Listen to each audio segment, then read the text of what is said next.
Imagina você ter a chance de comprar o futuro por 50 milhões de dólares e rir da proposta. Pois é, a Blockbuster riu. E a Netflix saiu da sala com uma frase na cabeça. Então tá, nós vamos acabar com vocês. A pergunta é: como uma locadora gigante perdeu para um site que mandava DVD pelo correio? Antes do streaming, antes de dar play no sofá, a vida era outra. Sexta-feira à noite era ritual. Ir na locadora, escolher filme, disputar lançamento e, claro, rezar para não esquecer de devolver e tomar multa. A Blockbuster virou sinônimo dessa era.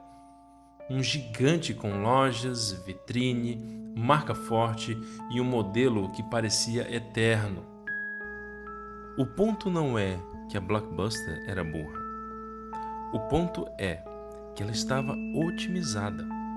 Loja física, estoque, funcionários e um faturamento que dependia de fluxo constante. A multa de atraso parecia apenas um detalhe, mas era parte do motor que fazia tudo funcionar. E quando o seu motor depende desse atrito, de alguns empecilhos na vida do cliente, você vira vulnerável a qualquer um que retire esses empecilhos. Só que tinha um detalhe nesse modelo perfeito, entre aspas, que era uma bomba relógio. E a Netflix percebeu antes.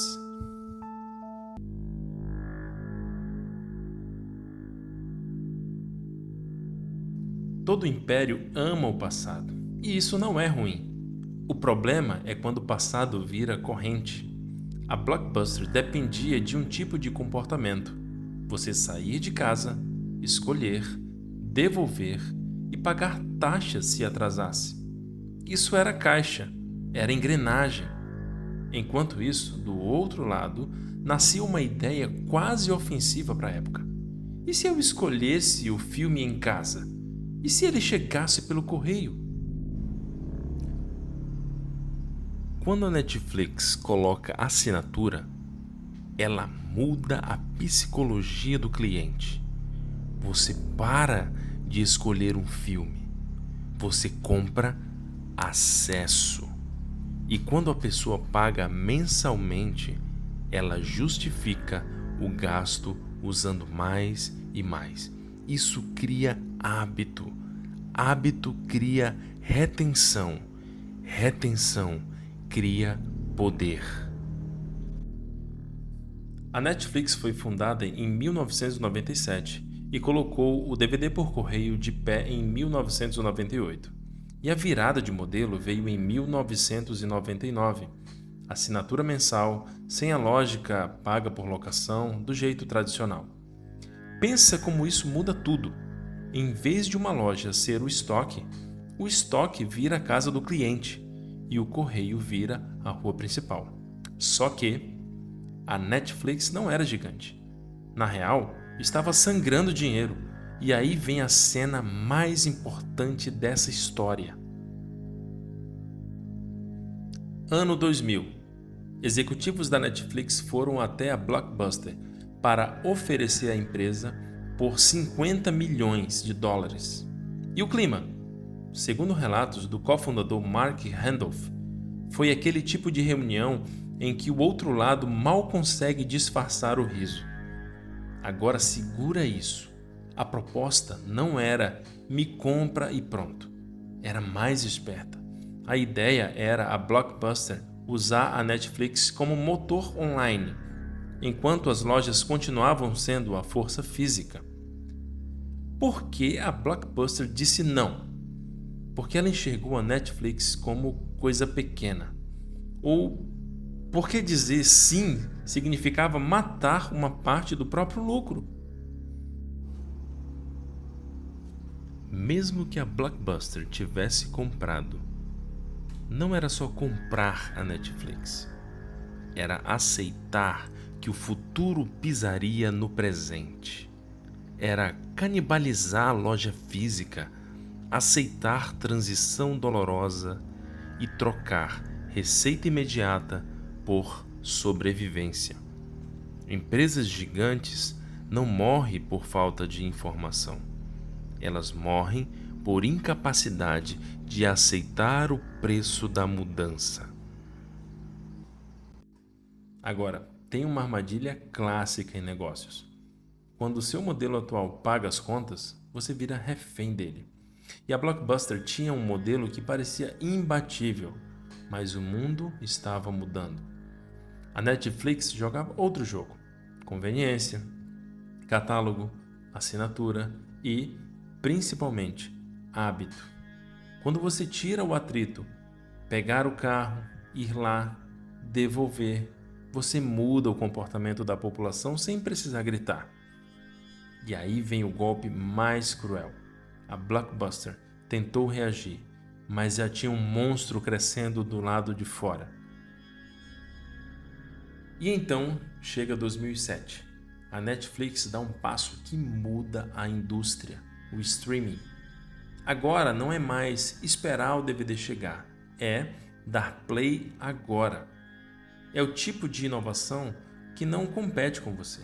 Ele muda a definição do mercado. A Blockbuster era locadora, a Netflix virou entretenimento instantâneo. E o que acontece com um império que depende de lojas físicas, quando o futuro cabe num botão? Quando a mudança de hábito chega, o que parece sólido pode virar pesado. Loja física tem aluguel, equipe, manutenção, e se o fluxo cai, vira âncora. Em 23 de setembro de 2010, a Blockbuster entrou com um pedido de Chapter 11, proteção contra a falência nos Estados Unidos da América. Não foi do nada, foi a soma de adaptação lenta, estrutura pesada e um concorrente que virou padrão. Mas aqui vem a parte mais interessante. A Blockbuster não perdeu só para a Netflix, ela perdeu para um princípio. E aqui vai um outro ponto. Não foi só Netflix, foi banda larga melhorando, foi mudança de hábito, foi conveniência virando regra, e quando a regra muda, estruturas pesadas sofrem. Loja física vira âncora, e âncora é ótima, até o barco precisar correr. A lição não é seja tecnologia. Não, a lição é esta. Primeiro, não se apaixone pelo formato, se apaixone pelo cliente. O cliente não amava a locadora, ele amava assistir filme com facilidade. Segundo, cuidado com o dinheiro fácil que te impede de mudar.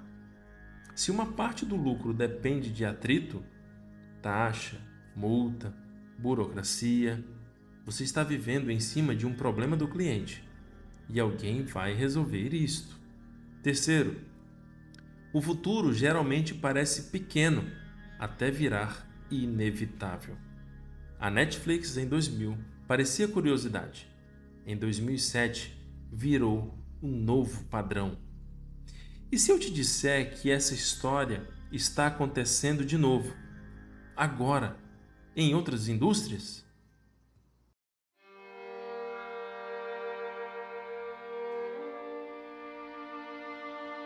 Netflix versus Blockbuster. Parece história antiga, mas é um aviso moderno. Quem protege demais o presente, compra a própria queda em parcelas. Se você curtiu esse tipo de história real que ensina dinheiro, poder e estratégia, comenta aqui embaixo. Qual guerra você quer no próximo episódio?